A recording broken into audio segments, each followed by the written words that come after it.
बिस्मिल्लाहिर्रहमानिर्रहीम अस्सलामु अलैकुम वरहमतुल्लाहि वबरकातुहू। तो मेरे प्यारे हजरात, अल्लाह के रहमो करम से आप सभी भाई अच्छे होंगे और मेरे वीडियो पे आने के लिए तहे दिल से खुशामदीद। तो मेरे प्यारे नाज़रीन, अल्लाह ताला की वहदानियत पर दलाइल तो हम खुद वाक़ियात से बना लेते हैं। दलाइल पर खुदा का वजूद और उसकी वहदानियत मौक़िफ़ नहीं है। अगर दलाइल पर मौक़िफ़ होता तो सबसे बड़े आरिफ और खुदा परस्त फ़लस्फ़ी लोग होते। हालांकि फ़लस्फ़ी जो अकल परस्त हैं वही खुदा से बईद हैं, इसलिए कि मारफत बारी ताला का दार व मदार अकल और दलाइल पर नहीं है। मेरे प्यारे नाज़रीन, तो मेरे दोस्तों, बातें हम आपको बहुत ही कीमती बताते हैं, पोशीदा राज बताते हैं, लेकिन मेरे दोस्तों आपको सुनने में थोड़ा सा टाइम लग जाएगा, लेकिन आपको बहुत अच्छी तरह समझ में आ जाएगा। यहूद ने सिर्फ किताब को थामा है, जो पुराने यहूदी है जो कि उन्होंने किताब को थामा है। तो आपको मैं बता दूं दोस्तों, आगे बढ़ने से पहले आपसे गुजारिश भी हम करेंगे, हमारे चैनल को सब्सक्राइब लाइक शेयर जरूर कर दिया करो और दीन इस्लाम की बातें दिल से सुने करो।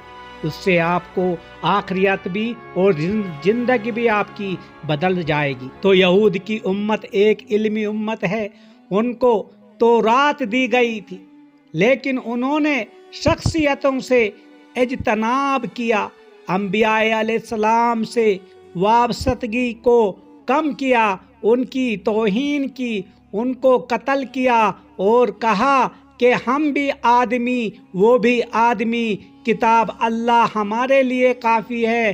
तो उन्होंने शख्सियतों का दामन छोड़ दिया, तो महज किताब अल्लाह का इल्म उनके लिए नखूत तरफा और इस्तकबार का ज़रिया बन गया। ये मुतकब्बर कौम है और नखूत शार है। तो मेरे प्यारे दोस्तों, आपको थोड़ी सी तो कुछ न कुछ समझ में आ गई होगी कि मैं क्या कहना चाहता हूँ, यहूदी की जो सोच है क्या है। और दूसरा आता है दोस्तों नसारा ने सिर्फ शख्सियात को लाजिम पकड़ा है। तो नसारा की उम्मत ये अमली उम्मत है, उसको इल्म ज़्यादा नहीं दिया गया, इंजील में अहकाम ज़्यादा नहीं है। ये फिल हकीकत तसूफ़ की किताब है, उसमें तज़किया नफूस की तरफ तवज्जो दिलवाई गई है। उन्होंने शख्सियतों को इतना पकड़ा कि किताब अल्लाह को छोड़कर शख्सियतों को अल्लाह का कायम मुकाम बना दिया।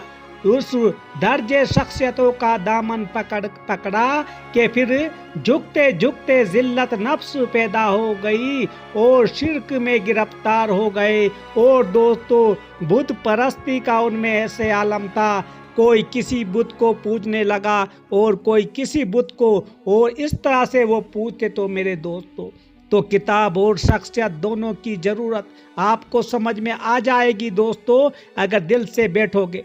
तो फ़कत किताब होगी तो तकब्बुर पैदा होगा, और फ़कत शख्सियत की पैरवी होगी तो ज़िल्लत नफ्स पैदा होगी। और किताब और शख्सियत दोनों को मिला दो तो वक़ार के साथ तवाज़ा अल्लाह पैदा हो जाएगी। तो ना किब्र बाकी रहेगा, ना ज़िल्लत नफ्स बाकी रहेगी। उम्मत मुस्लिमा ने ये दोनों चीज़ें संभाली, एक तरफ तो अहल अल्लाह का दामन पकड़ा और दूसरी तरफ किताब अल्लाह और सुन्नत का दामन पकड़ा।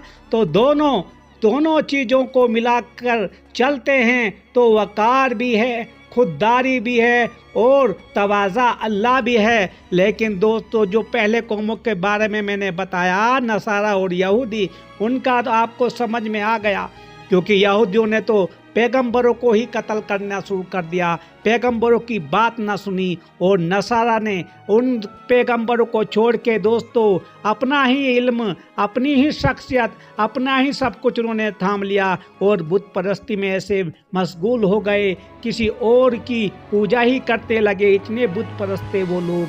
तो मेरे प्यारे दोस्तों, आपको समझ आ गया होगा। तो कुरानी लफ्ज़ अलमाए की वसीयत, ये आपको समझना पड़ेगा। कुरान करीम की जो आयत है कि अनमा यक्शा अल्लाह मन इबादल अलूम।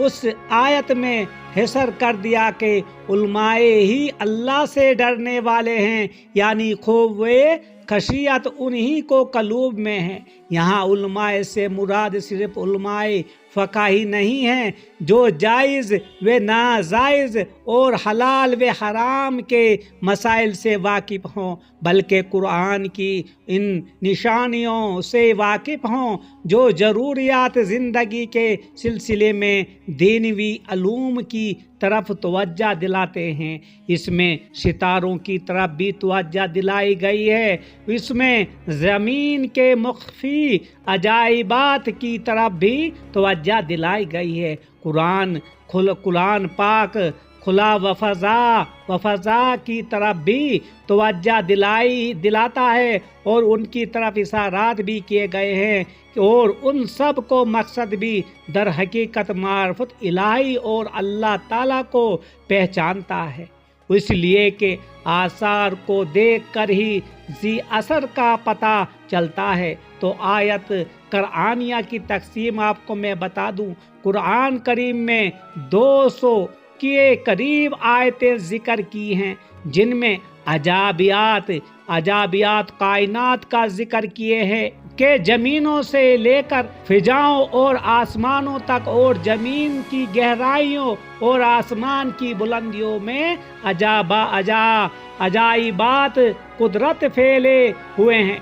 दूसरी किस्म की आयतों में हक़ाइक़ इलाहिया का जिक्र किया गया है। तीसरी किस्म की आयतों में अहकामात खुदावंद को बयान किया गया है और चौथी किस्म की आयतों में कसस व इब्र और अमसाल बयान की गई है ताकि लोग इबरत पकड़ें और नसीहत हासिल करें। दोस्तों, 4 किस्म की बातें अल्लाह ताला ने कुरान पाक में बताई गई है। ये अब उस इंसान को समझना है, क्योंकि कुरान पाक में अल्लाह ताला ने पूरी कायनात का ही मसला बयान कर दिया, इबरत भी दे दी और दुनिया में दिखा दिया क्या है ज़मीन और आसमान में और तमाम चीज़ों में, और सब कुछ अल्लाह ताला ने हमें एक कुरान मजीद में बता दिया है, क्योंकि ये एक इंसान के लिए ऐसा जरिया बना दिया है। लेकिन हम एक समझते हैं किताब है, लेकिन अल्लाह ताला का ये कलाम है दोस्तों, जो अल्लाह ताला ने हमें निशानियाँ इसमें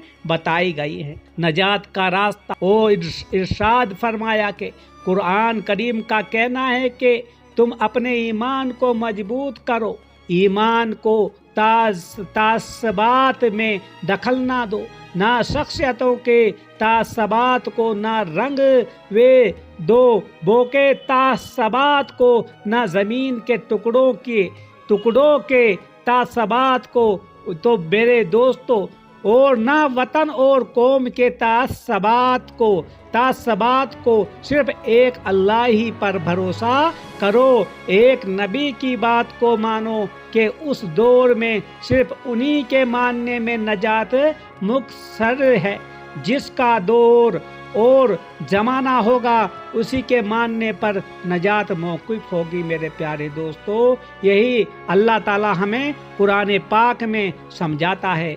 तो मेरे दोस्तों, कुरान करीम में जहाँ कोई सियासी कानून बयान किया गया है, तो वहीं आगे पीछे किसी ना किसी अनवान से खशियत इलाही, खौफ इलाही, तकवा, तहारत और तोजा अल्लाह वगैरह की तरफ भी मुतवज्जा कर दिया है, ताकि सियासी उलझनों में बढ़कर दयानियत से गाफिल ना हो जाए।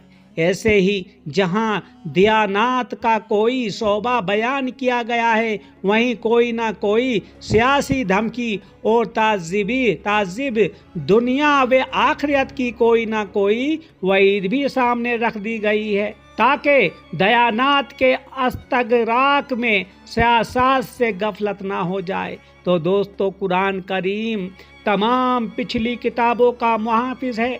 उन किताबों के अंदर जो तालीम हक थी वो कुरान करीम ने जारी कर दी, और कौमों ने जो कुछ रुला मिला दिया था, कुरान ने उसको निकाल कर बाहर फेंक दिया। اس لیے ایک شخص جب اسلام لائے گا تو مسلمان ہونے کے بعد سچا عیسائی بنے گا کہ حضرت عیسیٰ علیہ السلام پر صحیح معنی میں ایمان لائے گا۔ اسی طرح جو مسلم بنا وہ صحیح معنی میں موسیٰ بنا کہ اس نے سندھ متصل کے ساتھ حضرت موسیٰ علیہ السلام کو صحیح طور پر سمجھا، وہی ابراہیمی بنا، وہی آدمی حضرت آدم علیہ السلام کی طرف منسوب ہے کہ جب آدم کو مانا تو سندھ متصل کی دنیا میں ایک ہی کتاب ہے، اس نے دنیا کی کتابوں کا تعارف کرایا، اس کا اتنا سب کا ماننا ہے